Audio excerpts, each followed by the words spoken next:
பிரபு ஸ்ரீராமரின் அதிதீவிர பக்தரான ஆஞ்சநேயர் பிறந்த வரலாற்றை பற்றி நாம் இந்த பதிவில் பார்க்கலாம். ஆஞ்சநேயரின் ஜனனமானது அவர் தாயாரான அஞ்சனா தேவியுடன் தொடர்புடையது. அஞ்சனா தேவி அவர்கள் பிரம்மதேவரின் சபையில் அப்சரஸாக வாழ்ந்து வருகின்றார். ஒரு நாள் அவள் தோட்டத்தில் நடந்து கொண்டு இருந்த பொழுது குரங்கொன்று ஆசனமிட்டு தியானம் செய்து கொண்டிருப்பதை பார்த்தாள். தோட்டத்தில் குரங்கை பார்த்தவுடன் அஞ்சனா தேவிக்கு ஒரே குதூகலம் ஏற்பட்டது. அதனால் தோட்டத்திலிருந்து பழங்களை பறித்து அந்த குரங்கின் மீது வீசி விளையாட ஆரம்பிக்கின்றாள் அஞ்சனா தேவி. அதனால் அந்த குரங்கின் தவமானது கலைந்து துர்வாச முனிவராக அந்த குரங்கு மாறியது. துர்வாச முனிவரின் தவத்தை கலைத்தால் அவர் சும்மா இருப்பாரா? உடனே அஞ்சனா தேவிக்கு சாபம் அளிக்க ஆரம்பிக்கின்றார். பெண்ணே, நீ எவர் மீதாவது காதல் வயப்பட்டால் உடனே நீ குரங்காக மாறிவிடுவாய் என துர்வாச முனிவர் சாபம் அளித்தார். தன் தவறை புரிந்து கொண்ட அஞ்சனா தேவி துர்வாச முனிவரிடம் சாப விமோச்சனத்தை கேட்கின்றார். ஐனி தான் குரங்காக மாறிய நிலையிலும் தன்னை காதலிக்கும் நபர் என்றும் தன்னை காதலிக்க வேண்டும் என்றும் சிவபெருமானின் அம்சமே தனக்கு மகனாக பிறக்க வேண்டும் என்றும் அதனால் தாம் இந்த சாபத்திலிருந்து விமோச்சனம் அடைய வேண்டும் என விமோச்சனத்தை கேட்கின்றாள் அஞ்சனா தேவி.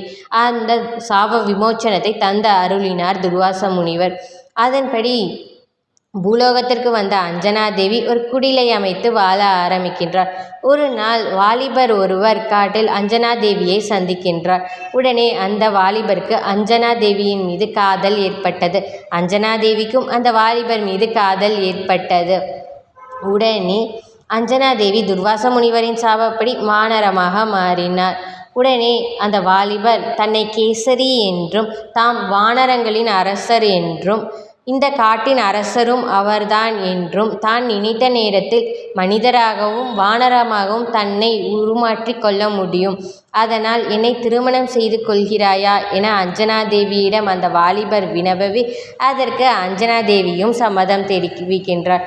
காட்டிலேயே கேசரி அஞ்சனா தேவியின் திருமணம் மிகவும் விமர்சையாக நடந்தது. திருமணமாகி வெகு காலங்களாகியும் இருவருக்கும் குழந்தை பாக்கியமே இல்லை. அதனால் இருவரும் சென்று மாதங்க முனிவரை சந்திக்கின்றனர். மாதங்க மகரிஷியின் அறிவுரைப்படி அஞ்சனா தேவியும் கேசரியும் சிவபெருமானை நினைத்து தவம் இருக்க ஆரம்பிக்கின்றார்கள். இருவரின் தவத்தில் மகிழ்ச்சி அடைந்த சிவபெருமான் அவர்கள் முன் தோன்றி, உங்கள் தவத்தில் நான் மகிழ்ச்சி அடைந்தேன், என்ன வரம் வேண்டுமோ கேளுங்கள் என கூறவே அதற்கு அஞ்சனா தேவி தமது அம்சமே தனக்கு குழந்தையாக வந்து பிறக்க வேண்டும் என்றும் அதனால் துர்வாச முனிவரின் சாபத்திலிருந்து விமோச்சனம் அடைய வேண்டும் என்றும் வரம் கேட்கின்றாள் அஞ்சனா தேவி. சிவபெருமான் அந்த வரத்தை தந்தருளினார்.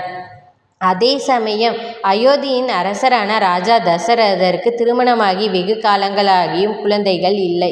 அதனால் புத்திரவரம் வேண்டி புத்திரகாமேஷ்டி யாகம் செய்து கொண்டிருந்தார் ராஜா தசரதர். அவர் தவத்தில் மகிழ்ச்சி அடைந்த அக்னி தேவர் அவர் முன் தோன்றி ஒரு திவ்ய பாயசத்தை தந்தார். மகாராஜா, தம் தவத்தால் வேள்வியாலும் நான் மகிழ்ச்சி அடைந்தேன். இந்த திவ்ய பாயசத்தை தமது 3 மனைவிகளுக்கும் பகிர்ந்து அளித்தீர்கள், ஆனால் தெய்வத்துவம் பொருந்திய குழந்தைகள் தமக்கு பிறப்பார்கள் என கூறிவிட்டு அங்கிருந்து மறைந்தார் அக்னி தேவர். அப்பொழுது சிவபெருமான் வாயு தேவரை அழைத்து ராஜா தசரதரிடம் இருக்கும் பாயசத்தில் ஒரு பகுதியை எடுத்து சென்று அஞ்சனா தேவியிடம் வழங்குமாறு கூறினார். சிவபெருமான் கூறியபடி ராஜா தசரதரின் அரண்மனைக்கு சென்றார் வாயுதேவர். தன்னை ஒரு பறவையாக மாற்றிக்கொண்டார். அப்பொழுது ராஜா தசரதர் ராணி கௌசல்யாவிற்கு பாயாசத்தை வழங்கினார். அந்த பாயாசத்தில் ஒரு பகுதியை எடுத்து சென்று அஞ்சனா தேவியிடம் சேர்த்தார் வாயுதேவர். உடனே அந்த பாயாசத்தை பார்த்தவுடன் அஞ்சனா தேவிக்கு மிகுந்த சந்தோஷம் ஏற்பட்டது. அந்த பாயாசத்தை உண்கின்றாள் அஞ்சனா தேவி.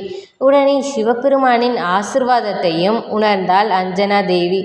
சிறிது காலங்கள் கழித்து மார்கழி மாதம் அமாவாசை அன்று ஆஞ்சநேயர் அவதாரம் எடுக்கின்றார். அஞ்சனையின் மைந்தன், அதனால் ஆஞ்சநேயர். இதிலிருந்து அஞ்சனா தேவி சாப விமோச்சனமாகி மனிதராக மாறுகின்றார்.